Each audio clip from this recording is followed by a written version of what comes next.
Los padres de los 4 adolescentes de las Malvinas dan su versión en la Fiscalía del Guayas por la presunta desaparición forzada que se investiga. A la medianoche vence el plazo para que la vicepresidenta Verónica Abad se presente en la Embajada de Ecuador en Turquía y el ministro de Gobierno asegura que su incumplimiento tendrá consecuencias jurídicas severas. En la Asamblea ya hay 43 firmas de respaldo para la propuesta de juicio político en contra de Mario Godoy, presidente del Consejo de la Judicatura, por injerencia en el caso de la vicepresidenta Abad. Técnicos del fabricante Embraer viajan a Kazajistán para analizar las cajas negras del avión de Azerbaijan Airlines estrellado con 67 ocupantes y así buscan confirmar si fue atacado por sistemas aéreos de defensa de Rusia.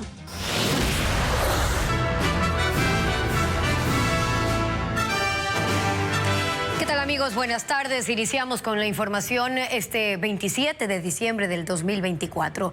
Ya han pasado 19 días de la desaparición de los 4 menores de edad en el sur de Guayaquil. Gaby. Hola, Estefi, amigos, bienvenidos. Hoy los padres de los menores acudieron a la Fiscalía del Guayas para rendir sus versiones.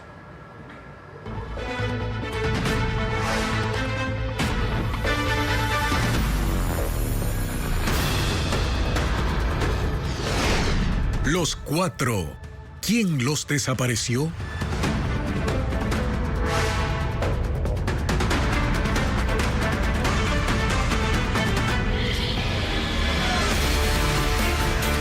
Los padres de los 4 menores de edad desaparecidos desde el 8 de diciembre tras un operativo militar en el sur de Guayaquil rinden versión en la Fiscalía del Guayas por el caso de una presunta desaparición forzada. Bessie Granja está en el sitio. Cuéntanos, Bessie, los avances sobre este caso. ¿Qué tal? Buenas tardes. Sí, aquí hasta la unidad especializada en investigación del uso ilegítimo de la fuerza acudieron esta mañana los padres de los 4 menores desaparecidos para rendir su versión ampliada en este nuevo delito que ahora se investiga, que es desaparición forzada. Recordemos que ellos en primera instancia rendieron sus declaraciones, pero por el delito de secuestro. Ahora el fiscal justamente está con ellos reunidos en el piso 14 de este edificio de La Merced, acá en el centro de Guayaquil, recogiendo cada uno de los testimonios. Lo que hoy se conoce es que ya ellos formarán parte del sistema de protección de víctimas y testigos de la Fiscalía General del Estado, con el objetivo justamente de precautelar la seguridad de estas familias, pero también de garantizarles todo el debido proceso y también el respeto y el resguardo que se tiene que manejar con esta investigación una vez que ya recayó en esta unidad especializada por el delito de desaparición forzada. Esta mañana pudimos también conversar con uno de los abogados, Abraham Aguirre, del Comité Permanente por la Lucha de los Derechos Humanos, que también están acompañando a las familias en todo este proceso. Y se conoce que en horas de la tarde ellos van al laboratorio de criminalística de la policía para poder entregar muestras de ADN y que comience el cotejamiento por medio de este procedimiento para poder confirmar que los restos encontrados en Taura serían de los menores desaparecidos el pasado 8 de diciembre tras un operativo militar en el sur de Guayaquil. Nosotros vamos a continuar en este lugar porque se están cumpliendo todas las diligencias del caso y también estaremos atentos a más decisiones que se tomen con respecto al tema de los 4 menores desaparecidos en Guayaquil. Buenas tardes. Y los 4 menores desaparecidos luego de un operativo militar comparten la pasión por el fútbol y uno de ellos es federado. Entre sus aficiones también está cantar y estudiar. Además están involucrados en programas sociales de la Arquidiócesis de Guayaquil en las Malvinas, un sector popular del sur de la urbe. Belén Ochoa con la información. Este es uno de los 20 goles que metió Ismael Arroyo, de 15 años. Él es uno de los 4 menores desaparecidos. Su padre gritó el acierto mientras en la sala de su casa se ponía la camiseta de su hijo, el goleador del equipo con el cual en el 2024 obtuvo 4 medallas de fútbol. Dice que juega desde antes de los 5 años, pues tiene familiares cercanos que son parte de las estrellas del fútbol ecuatoriano. Con gran esfuerzo le compró los zapatos e implementos deportivos para que entrene de lunes a viernes y los fines de semana acude a los campeonatos. Por sus goles está becado y lo ascendieron a la Serie A. Él es federado en el Club Richard Borja. Su sueño de él siempre fue jugar en el extranjero, en Brasil, por otros países, porque él admira mucho a Neymar Jr. El hermano de Ismael, Josué, de 14 años, también juega fútbol, pero más le apasiona estudiar. Su madre abre la maleta y muestra sus cuadernos ordenados. Con orgullo enseña sus notas, 9 sobre 10. Ese era el debate que tenían los dos, que quién le compra la casa primero a la mamá. Y estamos aquí esperándolos nosotros, aquí que vuelvan, porque tenemos la fe puesta intacta en Dios. Una cuadra más allá, en el mismo barrio popular Las Malvinas, está la casa de caña de Nehemías Arboleda, de 15 años. Él es el cantante del grupo, quien además actuó en un video musical que habla sobre la timidez. Por la timidez, que no podrá decirte que tú me gustabas. Fue grabado por sus amigos del sector. Su madre con alegría describe que no solo participó en 2 videos, también lo seleccionaron para cantar en los coros sociales.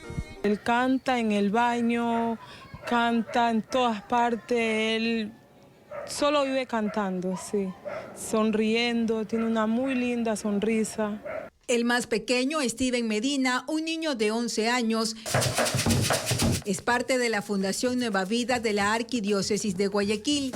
Ahí está desde los 5 años y no solo representa a la institución en torneos deportivos, también participa en actividades artísticas, tocando instrumentos musicales, bailando y cantando. Su tutora recalca que Steven tiene una gran conexión con Dios. A la hora del almuerzo, cuando hay que hacer la oración, es el primero que dice, yo hago. Entonces, muchas veces dirige la oración. Steven es un muy buen jugador, él sueña con ser futbolista, juega para la fundación. En su casa su colchón está en el piso y sobre él su familia ha colocado todos sus uniformes y su ropa preferida. Su padre comenta que su hijo ama a los superhéroes. Y lo que más le fascina es todo lo que se trata de Spider-Man. Los menores no aparecen desde el 8 de diciembre luego de un operativo militar en el sur de Guayaquil. Los padres de los 4 desaparecidos se aferran a que sus hijos regresarán vivos y mantienen intactas sus cosas. Esperan que vuelvan a compartir su pasión por el balompié. Precisamente antes de ser retenidos por los militares, habían terminado de jugar un partido de fútbol.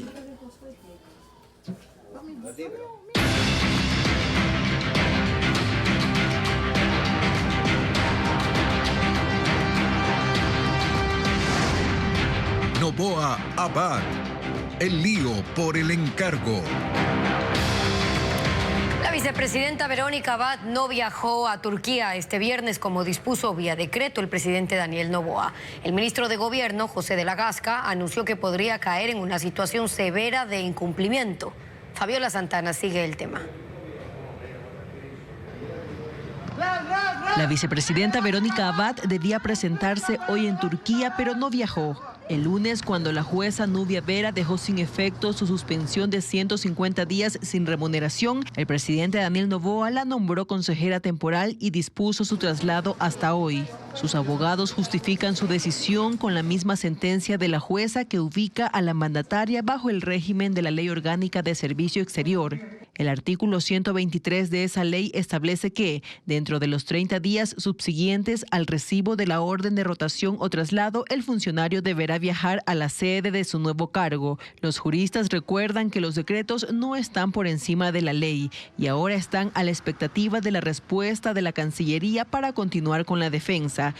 En entrevista radial, el ministro de Gobierno, José de la Gasca, dijo que la vicepresidenta podría caer en incumplimiento. Creo que las consecuencias jurídicas de un incumplimiento son bastante severas y el decreto ejecutivo, que está vigente desde el 23 de diciembre, fue bastante claro. La nueva pugna ocurre a 9 días del inicio de la campaña electoral. El presidente Noboa debe decidir si toma licencia. De ser así, Abad debe asumir temporalmente la presidencia, aunque el gobierno intenta evadir el uso de la licencia. Las relaciones entre Noboa y Abad están lejos de arreglarse. La Junta de Protección de los Derechos de las Mujeres del Distrito Metropolitano de Quito extendió a la vicepresidenta medidas de protección. Una boleta de auxilio para el alejamiento de Noboa prohíbe al presidente acciones de intimidación, amenazas o coacción y dispone a la policía la instalación del botón de pánico. El ministro de la Gasca calificó esa medida como intento de Abad para forzar su ingreso desde el 6 de enero. Cambia de juez la causa de la vicepresidenta de la República, Verónica Abad, que se tramita en la Corte Constitucional. El magistrado Enrique Herrería inadmitió el caso, pero la mayoría del tribunal decidió que la Corte debe analizarlo. Se volvió a sortear y ahora está en manos de Daniela Salazar. Informa Jacqueline Rodas. La causa de la vicepresidenta Verónica Abad, que se tramita en la Corte Constitucional, cambió de magistrado. Inicialmente estuvo en manos del juez Enrique Herrería, pero él consideró que no se debe admitir la consulta que envió el Tribunal Anticorrupción de la Corte Provincial de Pichincha, que suspendió el tratamiento de la primera acción de protección presentada por Abad hasta que la Corte Constitucional se pronuncie. Para el juez Herrería, no se cumplió con el requisito de relevancia de la disposición impugnada. Lo que los jueces inferiores consultaron es si es constitucional o no el acuerdo ministerial con el que el gobierno abrió un sumario administrativo a la vicepresidenta. Los otros dos magistrados del Tribunal de Admisión, en cambio, votaron para admitir la causa y al ser mayoría, la Corte Constitucional deberá tratar el fondo de la consulta y resolver en el Pleno. La ponencia se volvió a sortear y ahora será de la jueza Daniela Salazar. Independientemente de lo que resuelvan los jueces constitucionales, la suspensión de Verónica Abad ya fue revocada por la jueza de la Niñez y la Familia, Nubia Vera, pero la Corte en su resolución podría emitir criterios sobre la aplicación de procesos disciplinarios a autoridades elegidas por voto popular. El movimiento Construye presentó la solicitud de juicio político contra el presidente del Consejo de la Judicatura, Mario Godoy. Lo acusan de afectar la independencia judicial por las denuncias de la jueza Nubia Vera de presiones para resolver contra Verónica Abad en el proceso contra el Ministerio de Trabajo. Patricio Díaz tiene la información. Construye quiere que el presidente de la Judicatura, Mario Godoy, vaya a juicio político. El legislador Jorge Peñafiel presentó esta mañana la solicitud con 45 firmas de respaldo, según dijo, de todas las bancadas excepto el oficialismo. Acusan a Godoy de incumplimiento de funciones al afectar la independencia judicial por las supuestas presiones que denunció la jueza Nubia Vera para que resuelva contra la vicepresidenta Verónica Abad en el proceso que presentó contra el Ministerio de Trabajo. Hemos anunciado toda la prueba posible dentro de este proceso. Las declaraciones de la jueza Nubia Vera, hemos anunciado los videos de las reuniones que habrían mantenido la doctora Vera con el presidente del Consejo de la Judicatura, su asesor Jorge Carrillo y el presidente del Consejo de la Judicatura de la provincia de Pichincha. Adicionalmente hay los sumarios administrativos que se iniciaron en contra de ella para amedrentarla y posteriormente negociar con ellos la impunidad. El Partido Social Cristiano dice que lo importante del juicio es develar qué pasó en ese proceso y sobre las denuncias de la jueza Vera. Aquí no es que estamos diciendo que porque inicia el juicio político ya definitivamente alguien es culpable o no. Queremos es simplemente saber la verdad. Yo creo que al país le conviene, está expectante de saber si esto realmente, si estas denuncias que hizo la jueza de Pichincha son reales o no. Entonces, por eso nosotros estamos claros en que queremos que este proceso avance. El oficialismo se mantiene cauto sobre el inicio de este proceso. Que lo justo dentro de un Estado de Derecho es escuchar siempre ambas partes para poder tener un proceso, independientemente de que sea un juicio político, siempre es necesario tener las dos historias de los temas, ¿no? La solicitud pasa al CAL para que revise el cumplimiento de requisitos y si es así, tiene que enviarlo a la Comisión de Fiscalización. Están pendientes de ahí otros 5 procesos, por lo que el juicio contra Mario Godoy podría tratarse por la nueva Asamblea en mayo de 2025. Técnicos brasileños viajan a Kazajistán para el análisis de las cajas negras del avión de Azerbaiyán Airlines siniestrado el 25 de diciembre con 67 ocupantes. La decodificación de los mensajes en las conversaciones entre tripulantes y controladores aéreos será vital para determinar qué pasó con el vuelo y, sumado a los análisis de las partes de la nave, confirmar si fue atacado por sistemas aéreos de defensa de Rusia. El equipo de investigación en el sitio del accidente ha recuperado las 2 cajas negras del avión de Azerbaiyán Airlines. El próximo paso será descifrar los diálogos de la tripulación con los controladores aéreos en todas las etapas del vuelo, sobre todo desde que fue impactado cuando se acercaba a Grozny, en Chechenia. Técnicos de la fabricante brasileña Embraer están a cargo de esa misión desde hoy. Sobre los daños físicos en la nave, pasajeros captaron estas imágenes que enviaron a familiares en tierra y que luego se viralizaron en redes sociales. En esta, el ala izquierda del avión, mientras que en la cabina se ven las mascarillas de oxígeno desplegadas en el primer momento de la emergencia. Se conoció que con la nave en esas condiciones el piloto había pedido aterrizar en aeropuertos rusos, pero que la solicitud le fue negada, por lo que se desvió a Kazajistán, al otro lado del mar Caspio, donde tuvo problemas para mantenerlo estable y cayó. Evidencias posteriores apuntan a un ataque equivocado de las defensas rusas en Chechenia, con proyectiles del sistema Pantsir-S, que combina cañones automáticos con misiles tierra-aire. Mientras avanzan las investigaciones, Azerbaiyán guardó un día de luto por las víctimas. 38 personas, incluidos los pilotos, murieron. Hay además 29 sobrevivientes, muchos de ellos en estado crítico. La Asamblea se aprobó una reforma a la Ley Orgánica de las Personas Adultas Mayores. El texto, que fue respaldado unánimemente por los 114 legisladores presentes, busca mejorar las condiciones de los centros gerontológicos del país y además reconoce el trabajo de las personas que están al cuidado de los mayores de 65 años. Con 114 votos a favor, la Asamblea Nacional aprobó la ley reformatoria a la Ley Orgánica de las Personas Adultas Mayores. Reforma dirigida a más de 1,5 millones de personas mayores de 65 años que representan el 9% de la población en el país. La reforma determina que la atención a adultos mayores en instituciones públicas y privadas es prioritaria, que deben generarse espacios preferenciales y adaptados que respondan a sus necesidades. La Asamblea, además, reconoció la calidad de cuidadora, formal e informal, a las personas que asisten a un adulto mayor que necesita ayuda para cuidar de sí mismo, es decir, a quienes reciben y a quienes no reciben una remuneración. Se incorpora en la normativa la obligación para los cuidadores formales de recibir capacitación permanente. Los cuidadores informales podrán solicitar licencias laborales con sueldo cuando atiendan a un familiar de hasta el 3er grado de consanguinidad o 2º de afinidad.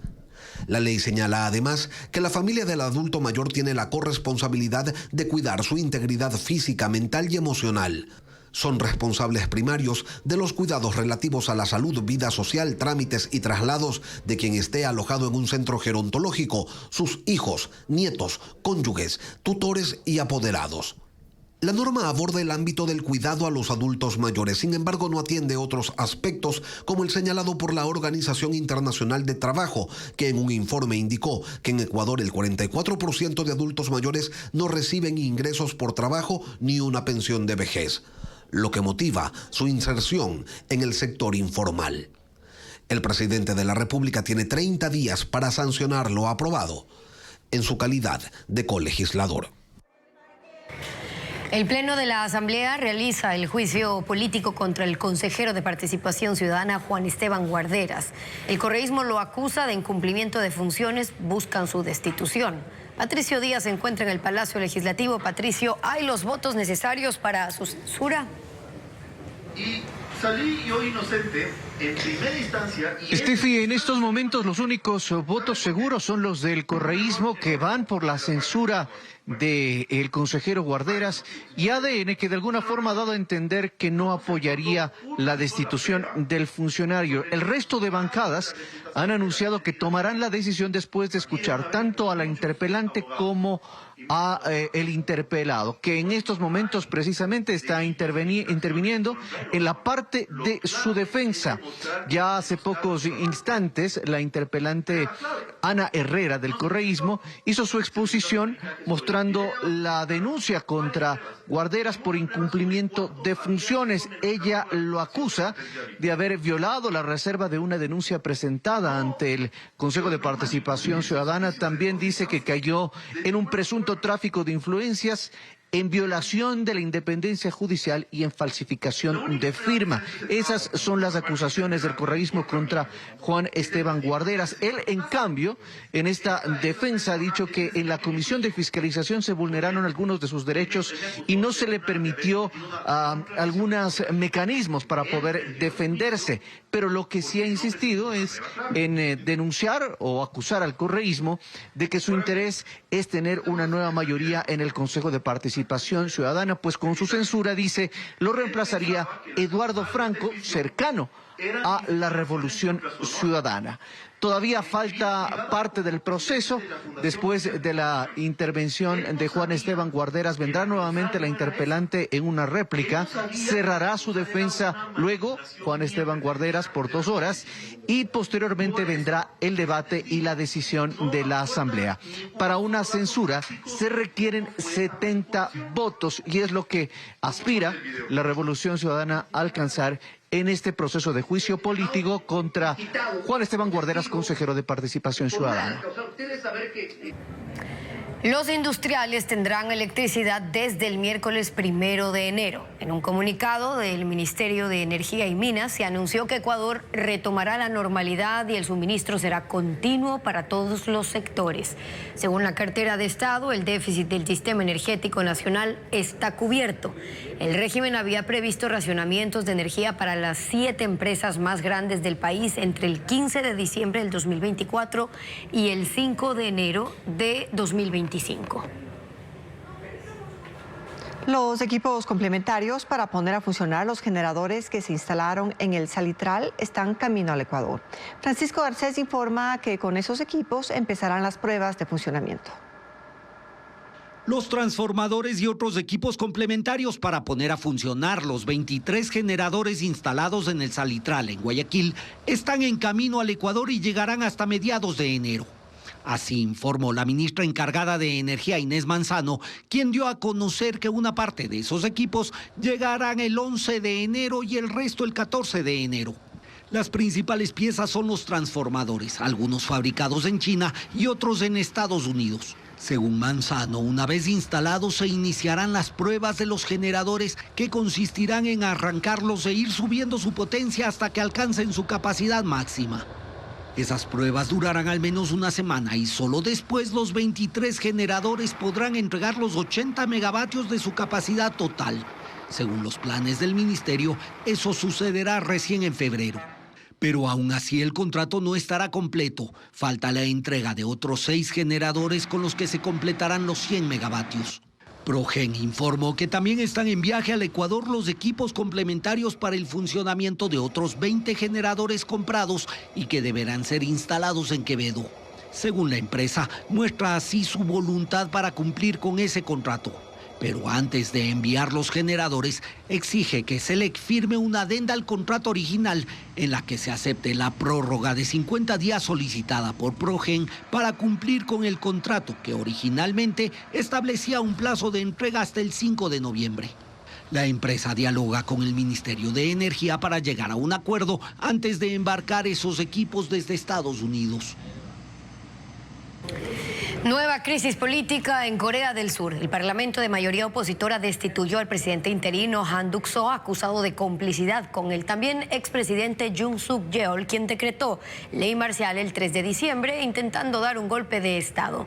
Ahora y de manera provisional, el gobierno está a cargo de Choi Sang-mok, ministro de Finanzas, quien ha declarado que la economía del país no soporta más la incertidumbre política.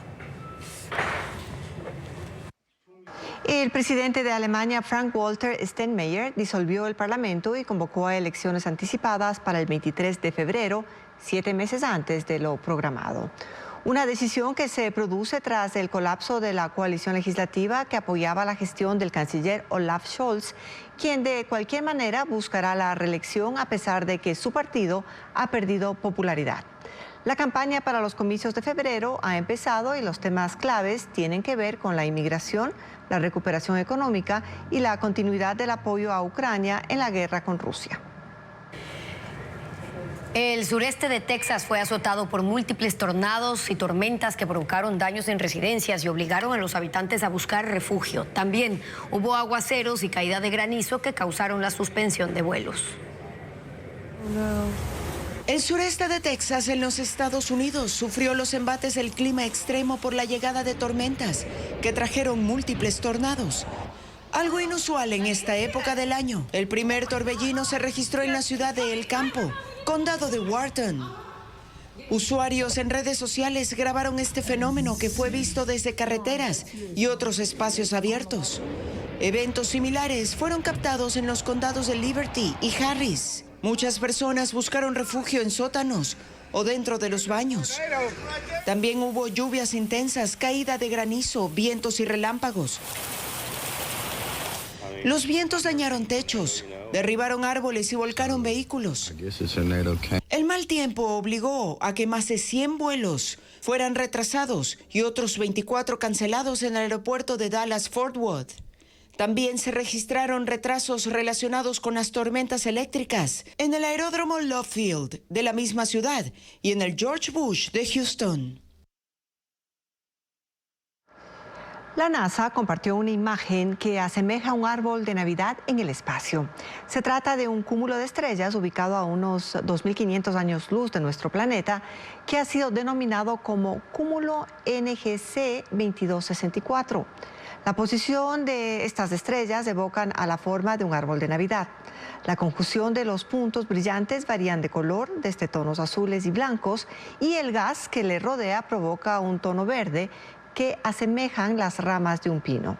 De este modo, la NASA contribuye a la celebración de estas fiestas. Las cascadas de hielo en las montañas de Taihan, en China, se han convertido en un destino turístico durante los meses más fríos del año. Ileana Suárez nos describe este impresionante espectáculo que ocurre por las bajas temperaturas de la época. Llega el invierno a China y el agua que fluye por las montañas de Taihan se congela formando enormes cortinas de hielo que caen desde los acantilados rocosos.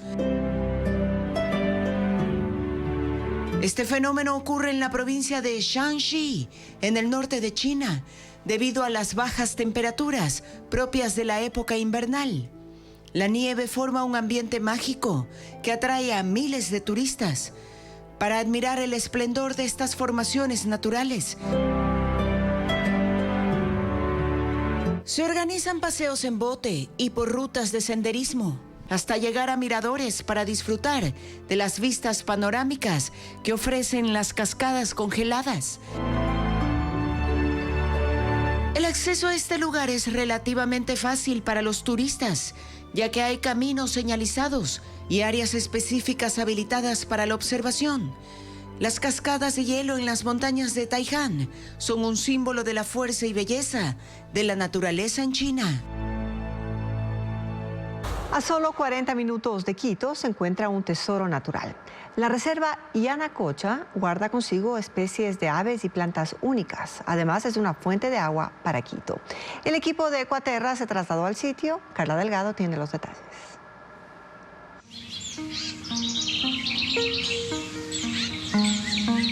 En las montañas que custodian Quito hay un legado ecológico. La reserva Yanacocha tiene 1.197 hectáreas de páramo y bosque nublado, que son el refugio en medio del bullicio urbano. Está en la ladera occidental del volcán Huagua Pichincha, a 3.600 metros, en la parroquia de Nono. Yanacocha es una fuente de agua cristalina para el norte de Quito. En la reserva, cuando el viento espanta la neblina, resaltan los senderos que conectan con la naturaleza. Tienen historia. La trocha inca se extiende a lo largo de 7 kilómetros. Por aquí, según los historiadores, los incas acortaban camino desde el noroccidente para ir al sur por el Guagua Pichincha. En el sendero hay 3 túneles. Uno de ellos conduce al bosque de Polilepis. Es la joya de la reserva. Árboles centenarios, cuyas texturas se desprenden en delgadas capas. Algunos crecen a más de 5.000 metros y en esta época lluviosa están cubiertos de musgo. El bosque está poblado de hongos que ayudan en la descomposición de la materia muerta y a reciclar los nutrientes en el medio ambiente. En la trocha inca es común encontrar en sus bordes estas gúneras. Crecen en quebradas y laderas de los Andes. Sus hojas son gigantes y sirven como paraguas naturales. Cada una puede medir hasta 2 metros. En la reserva hay más de 350 tipos de plantas. Sobresalen las orquídeas y el mortiño. La ortiga resalta entre los arbustos por el color anaranjado intenso. También está la salvia quitense y la pasiflora, que es una planta medicinal. El oso andino frecuenta la trocha inca y de ello dan cuenta las cámaras trampas. Es tímido y arisco y no hay evidencia de que haya atacado a personas. Los machos pueden viajar en promedio alrededor de 18 kilómetros en línea recta, en 1 o 2 días. Pero en este camino se encuentran huellas de puma. La reserva está a cargo de la Fundación Jocotoco, que se dedica a la conservación y educa sobre cómo proteger los entornos naturales con las actividades de ecoturismo. Nosotros en Fundación Jocotoco tenemos 3 pilares para realizar conservación. El primero es la creación y expansión de reservas. Al tú tener la tierra y poder manejarla, aseguras proteger el hábitat. Después del trabajar con las comunidades locales. Y aparte de eso tenemos el tema de ciencia enfocado a la conservación. Uno de sus objetivos es la protección del zamarrito pechinegro, un colibrí que tiene entre 8 y 9 centímetros y abundante plumón blanco en los muslos. De ahí su nombre. Está en peligro de extinción, aunque también se le ha visto en el volcán Atacazo. Hace poco fue descubierta una bandada en la cordillera de Toisán, arriba del valle de Intag, en Imbabura. En la reserva hay 50 tipos de colibríes, como el frentiestrella, el pico espalda o el rayito brillante. Todos llegan hasta los bebederos. Los pinchaflores son un poco más grandes y los más fáciles de observar. Son el enmascarado color azul o este pinchaflor satinado. Las tangaras se distinguen por sus colores vibrantes. Son buscadas por los pajareros de otros países que vienen a observarlas. Tienen 3 dedos hacia adelante y 1 hacia atrás, lo que les permite subir con más facilidad a las ramas. En el sendero se observa esta tangara ventriescarlata rojinegra y la tangara montana encapuchada. Hay otras aves raras como esta glalaria ecuatorial, conocida como ampita, un pájaro robusto, colicorto y patilargo, que no vuela, se desplaza dando pequeños y rápidos brincos. Solo hay aquí y en Colombia. Yanacocha es el hogar de 150 especies de aves. Ese es el principal atractivo de la reserva.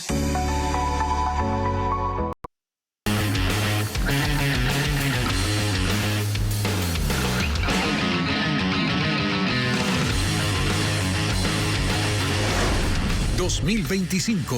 entre hitos y augurios. El síndrome de burnout es el desgaste profesional y agotamiento físico, mental y emocional. En Ecuador se presenta en el 78% de los trabajadores. Televistazo cuenta la historia de Francisco, quien sufre de burnout desde hace algunos años. En los últimos días del año, muchos experimentan agotamiento mental y físico. Es el denominado burnout, o estar quemado por las sobrecargas laborales. Un estudio de Multitrabajos, la plataforma web de empleo en Latinoamérica, indica que el 78% de trabajadores en Ecuador afirma padecer este síndrome. Uno de esos casos es Francisco. Trabaja en edición de libros en una editorial de Quito. Tiene 49 años y su estrés laboral se presentó junto a una pérdida cercana. Mi pérdida emocional fue hace 4 años. Falleció mi padre y más o menos fue en esta temporada de fin de año, Navidad. Entonces influye bastante y te da un shock emocional y laboral. Según la Federación de Médicos en Ecuador, el burnout puede provocar taquicardias, sudoraciones, calores, alteraciones de presión arterial y falta de sueño. La psicóloga clínica Amanda Escobar dice que es un problema que las empresas también deben manejar, no solo quien lo padece. La importancia de trabajar en las empresas, un ambiente laboral sano, en donde hay que priorizar esta importancia de poder tener al personal que trabaja dentro de la institución con estabilidad tanto emocional como física. La experta aconseja hacer una pausa en el trabajo cada 30 minutos. Estar sentado produce agotamiento. Por eso, hacer actividades físicas, estiramiento de músculos, contar incluso un chiste, puede provocar un beneficio para poder seguir con estabilidad emocional. Multitrabajos indica que 9 de cada 10 organizaciones reporta que los empleados sufren burnout o estar quemados, lo que refleja un aumento del 6% respecto a 2023. Un año más, la creatividad de los artesanos que elaboran monigotes gigantes da color a la víspera de fin de año. Uno de los más atractivos en el suburbio de Guayaquil es un parque temático inspirado en la serie animada Dragon Ball Z. Con muñecos de hasta 8 metros, luces, humo y movimiento, capta la atención de cientos de visitantes, como lo informa Luis Alfredo Zúñiga.